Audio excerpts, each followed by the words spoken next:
So, as you said, my name is Justin Rastegar. I am originally from California, so American. Funny, people wonder why I left the place. I wanted to come to the UK, where you're in Silicon Valley and all this stuff in California. It was a great opportunity with this program to be able to do this and come somewhere new and fresh and be able to implement things I've learned abroad from here back in California in a new place. And that's that's where I came from, California, basically. And what are your aspirations for MobiSkip? MobiSkip is a project I'm doing here that's very different than what I've been a part of in the past. So in the past, I've done things from real estate investments to retail businesses to even as far-reaching as at one point I had a spa, kind of a new age kind of spa thing. So I've done a lot of stuff in the service sector, in different versions of the service sector. So that's the main similarity between what I've done in the past and MobiSkip. It's service, and why I like service industries is because it's something that you have more absolute control over. You're not dependent on a product or a manufacturer. It's your company's labor providing a service that people pay for. And so my aspirations for MobiSkip was to come to the UK, bring over a technology that would benefit the country and a certain sector from stuff I've learned in the past, and implement that technology around that grassroots version of service, and be able to make a lasting enterprise that way. That was kind of the goal. And then grow something, scale something to a national standard, so it's in every city. It's like a household name in the industry that I picked. So that's so you saw an opportunity that existed here based on your experiences in the past and your entrepreneurial ambition. But how important would you say it is to get mentoring and support from other entrepreneurs when you're building a startup? I mean, I think that's everything. Being around positive, influential people is the make or break for any entrepreneur. I mean, if you're alone, isolated, your chances of failure or burnout are substantially higher. I mean, it's equivalent to the difference between going to the gym by yourself or going with a personal trainer. I mean, you probably won't even show up to the gym most of the time if you don't have a personal trainer or some sort of goal set or motivation and someone to hold you accountable. And seeing other people succeeding and striving and having mentorship. I mean, you look at I look at my own trajectory in the past, and when you're young in business, you look to your parents or maybe peers.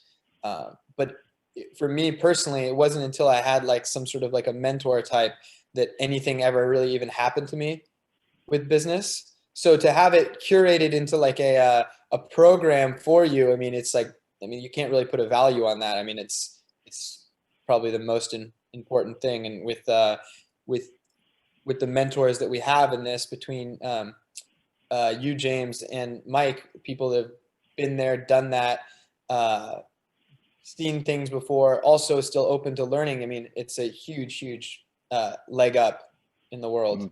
So yeah, I mean, I've definitely succeeded in the past when I've had people who've believed in me, and when I've not had anyone who's believed in me and told me higher, I've never really had any great successes in my career or any endeavor I undertook. So thanks for bringing in our program. So apart from the motivation and the support that we offer you, is there anything else about the program that you appreciate or you find useful?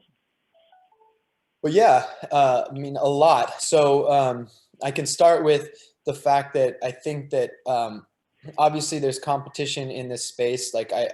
When I made the decision, to be frank, it wasn't your organization that made me start looking into coming here. I was looking to come here, and then I found your organization. So essentially, once I found your organization, it was by far the most dynamic and easy, most useful for what I was trying to do. So the virtual factor, obviously, it's a little bit difficult to, you can't, I mean, legally, I don't know how some of the other organizations work, but like I couldn't be in the UK right away. So being able to start this program abroad and learn and do stuff that way was huge. But it, the fact that you actually get something for your money instead of just getting a visa. I mean, as a business person, it's like you want to maximize the value of your capital, and that was the decision that made me pick the startup race was that. Okay, cool. Thanks. And so for anybody who's thinking about coming to the UK on a trying to get a UK startup visa, trying to build a business in the UK from coming here from another country, what would be the number one piece of advice you'd give them? Oh, I guess like retrospectively, doing the program with the startup race and like going through it, I would say like if I were to do something differently, it would have been, and it's difficult with Corona. I don't think there was really the option here, but like if in a perfect world, like if everything was open and it would to be is to, I would say, take your course very seriously in the aspect of sort of testing your hypotheses in some sort of an environment that where you can actually like get accurate feedback on them. So like I think that, and this comes from being a little bit too aggressive, and this is a personal problem, and thinking that my way is the right way all the time, and that arrogance. And it's like if I could do things again, or if I was giving advice to somebody, it would be like come in with less expectations and less you still want direction, but you need to be able to dynamic and change as you go through the program, right? And take like what between what your program does and what the real world factors of like getting feedback from the real world in the UK, and leave kind of your domestic baggage at home and come here with open eyes, because things won't work necessarily that work in your home country. So that would be my main advice. I mean, other than that, like you guys make it very easy for like setting up, and you really take the time to help people get set up the right way. There's nothing really to worry about in terms of like, am I going to follow this rule? Is this going to be set up properly? Am I going to be able to get set up with the government? I mean, that stuff all comes through the program, but that would be my advice business wise. Yeah, I guess that's something I don't often think about, is the protection that we offer when we prevent people from making mistakes, very simple, easy mistakes to make with our guidance. I know I was talking to one guy who unfortunately disqualified himself from ever getting a UK startup visa because he started trading too soon. Oh, wow. Seriously? Yeah. That was in a previous cohort then? Well, he never actually came onto the program because there was no point. Right, he was already trading. Yeah. Well, great. Thanks, Justin. I appreciate you taking the time just really to give us your thoughts. And I really do like the team and your business idea, and I'm pretty sure that you'll be massively successful and sooner rather than later. Thanks, James. Appreciate it. So, Justin, you've come from a foreign country and you're starting a new business that you didn't really have any experience in. What kind of assets or what kind of support do you think it's necessary to be successful? So, coming into a new place, there's gonna be a lot of obstacles that you're not used to. Universally, world governments in business, like you have like multiple layers of obstacles. You have your customers, like actually selling a product, actually getting a service or product that people like. You have compliance with government and city and all these things that can stop or get you to even operate in the first place. And while there are universal similarities, there's a lot of learning that has to go into coming to a new place, coming from a foreign country, and starting afresh. And in my particular case, I had a quite a large advantage because I had the startup race.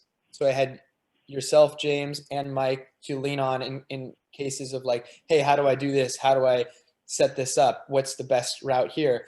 I also had people that were in my actual industry already working that were investing in me that were able to give me a lot of direction and guidance. If I didn't have those guys that were in my business that wanted to see me succeed, you know, for different, obviously reasons that they're invested in me, and I didn't have you guys, it would be incredibly difficult to even get to the point where I'm ready to open my doors and trade in the UK. Now, it wouldn't be impossible, but the value is that you're saving myself and others thousands and thousands of pounds on mistakes that you'd be making and unpicking things and going back and fixing them. Like, I mean, just like a small, like little example, like if you get the wrong advice or you have to pay for a solicitor and you're spending money and it ends up setting you up in the wrong way, or like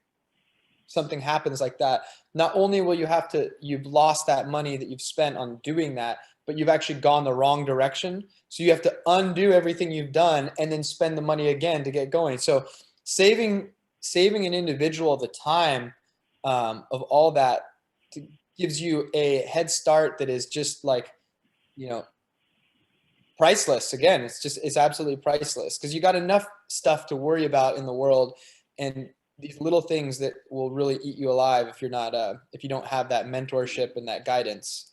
And I think that was the concern I had. Oh, well, it's definitely a flag, an issue for me.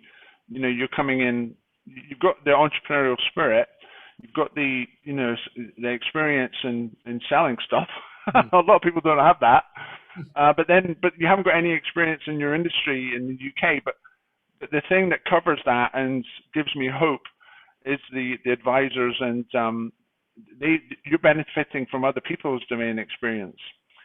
So I think that a point on that really quickly that I actually just thought of the other day, it's like any investor, for example, any of these ideas that come through your program or just out in the ether, there are people within those industries that are not just desperate. I would say it's like a dream come true for them to find somebody to invest in.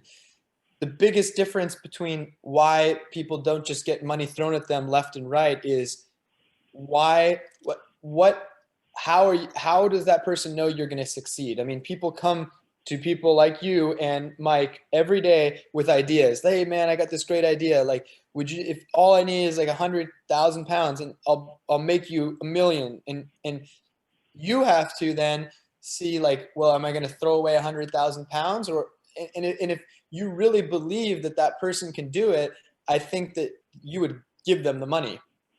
Right. And so like what was lucky for me was that I had people already that knew about my past and knew about what I'd done. So their confidence was there. And so they were able to like, you know, essentially now like they know that I have like a business acumen, but they're not going to let me fall into a hole because their money's tied up too. And they have that experience and they're going to, you know, kind of give slight guidance, but they know once that I'm on the right track, then the business will go on its own. But that's like that would be another piece of advice for people is that like, hey, look, like the money is out there, the investors are out there, the mentorship is out there, and people, it's a dream come true for somebody to be able to put money into something and see it grow on its own. You just have to show that you're competent enough to do that, and people will support you in that way.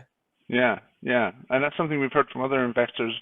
It just comes down to being able to execute and deliver, get stuff done. Yeah. Yeah, Exactly.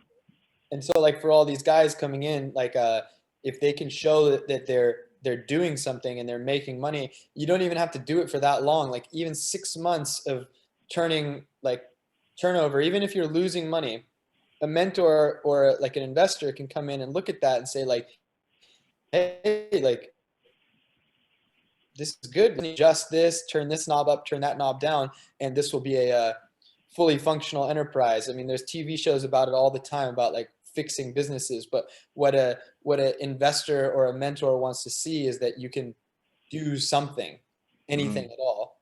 Mm. You got to be ready to completely change your business around, like close the doors, start something new, take your stuff, scrap it, throw it in the trash, make it something better. I mean, if you're not willing to do that, then you're setting yourself up for like, I've never been in a business where I was like able to just stick to my plan and like not waver and then like it worked. Like it's always like a massive pivot in some way or another to make and I'm like, and I'm prepared for that on this one, you know, like it's going to be the more capital you invest in a certain direction, it's harder to make those pivots and more painful, but you have to be ready. You have to be open. You have to be receptive to what the way that the gods of business are beckoning.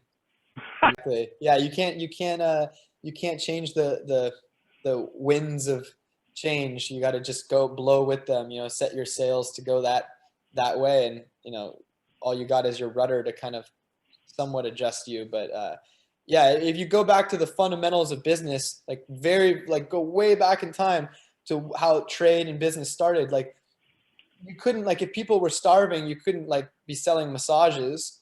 You know, you need to go like grow some produce and provide that service, right? Like Yeah, we yeah. live in such an abundant society and culture now that there's like room for all this excess and essentially selling people things they didn't know they ever needed. And Mm. we're blessed in that way to live in a time like that. But like you got to understand that if you're not able to like really show people that your product above like food, water, and shelter is something that they really, really need in their life, and you're not able to get that message across, then you might as well go back to being a farmer or whatever, because food is something that we'll always need. Like, so that's the difficult thing, and a major reason why I chose the industry that I'm in, because while my previous stuff like bikes were fun, they're a luxury.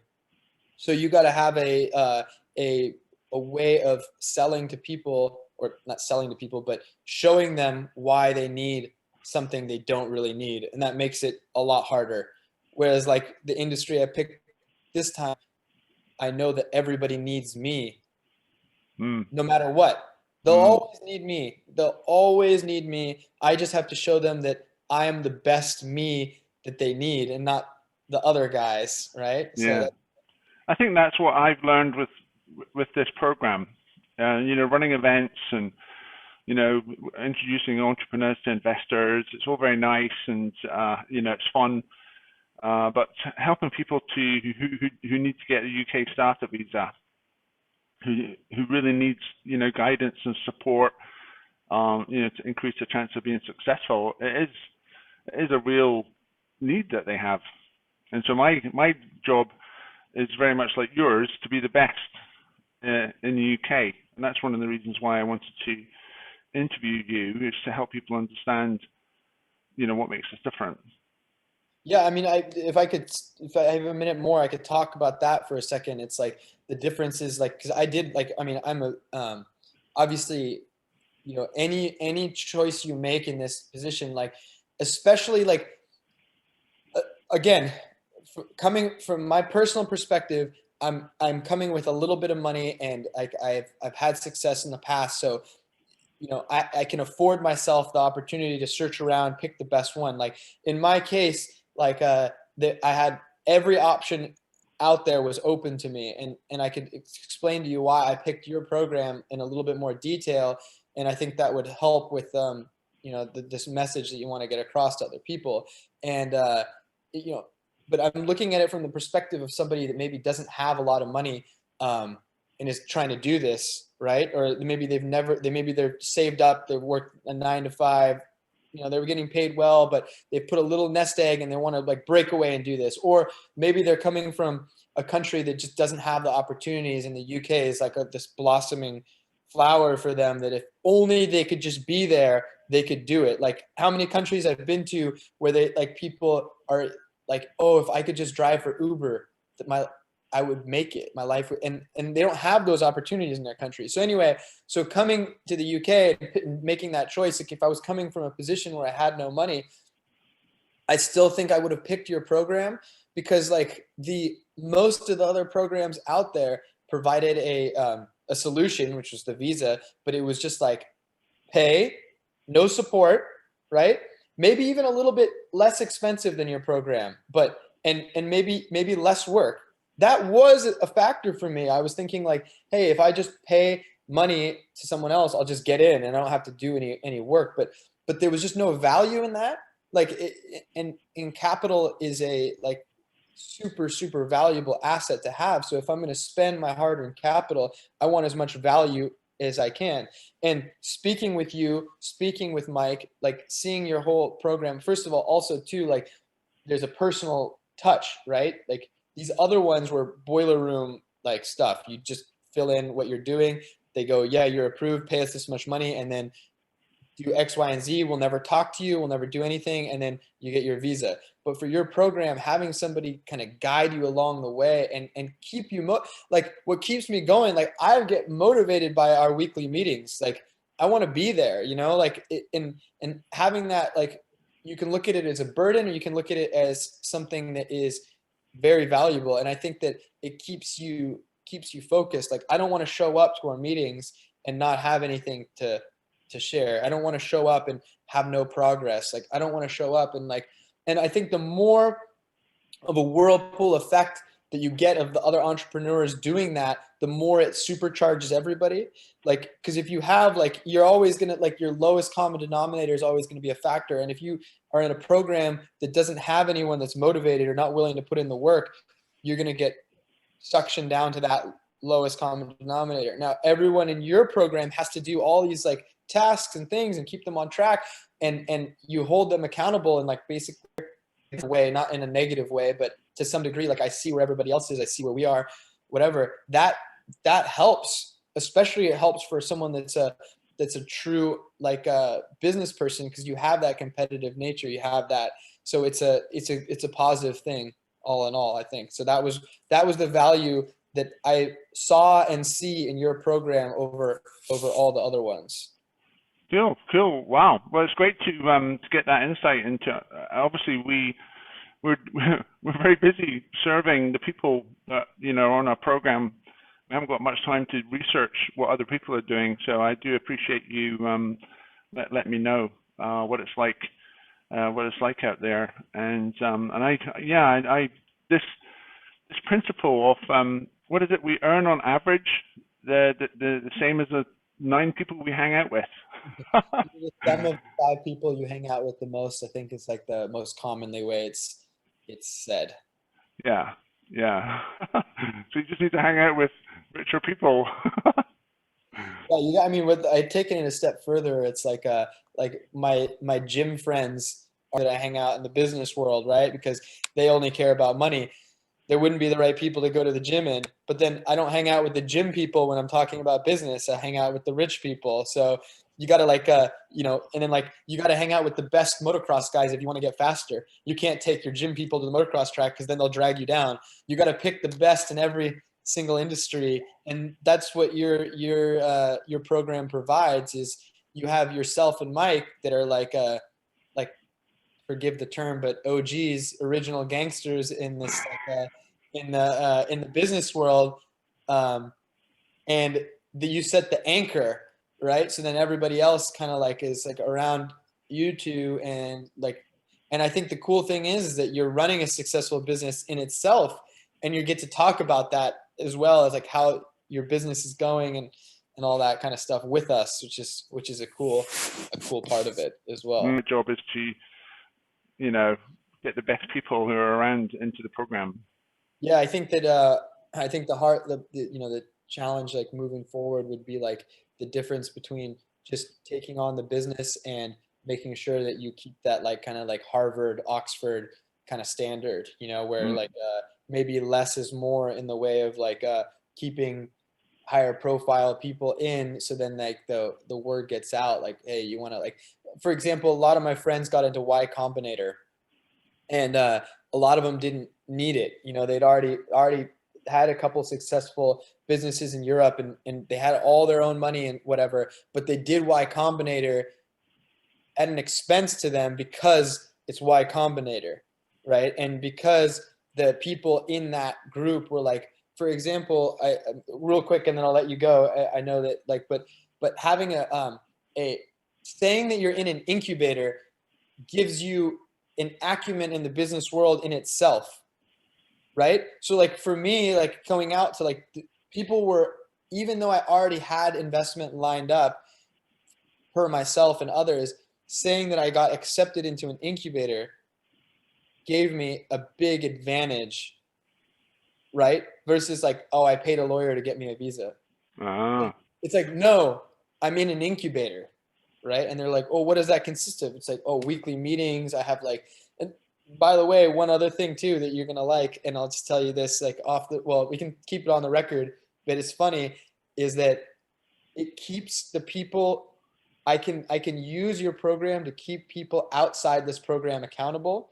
Because like, for example, this acquisitions thing that you have us doing, my IT guys, they are on notice that I need 100 acquisitions per the government, because it's true in a way. The government is expecting me to have 100 acquisitions by a certain time, and that helps my business, right? It's not just a program for you guys. It's like, what, how, who's gonna, no one can argue with you that getting 100 acquisitions is not a positive thing for your business. So now I have my basically my partners in the in like our digital campaign space on notice that they need to get this done, and it's like I have a hard deadline for them, which I probably wouldn't have put that on them without you. Because no, I'm serious, because they have other things to do, you know, like they got a bunch of, like, it's inconvenient for them, and they're doing this like as like partners, and they have other projects that make them money immediately, so it's like they could easily put that off if it wasn't for your Mm. program. So Mm. and what do I say? I'm like, hey, it's my incubator's requirements. Like, you want me to get kicked out of the incubator? You know, you got to do it. Well, that's I never anticipated that would be a thing, but or even the original gangster label. It's cool as well. Yeah, That's better than graybeard. little Americanisms. Like you Yeah, gotta bring in your colloquial culture from your place of origin, right? yeah. Awesome, awesome. Well, I Yeah. really do appreciate the I really do appreciate your support and all the feedback.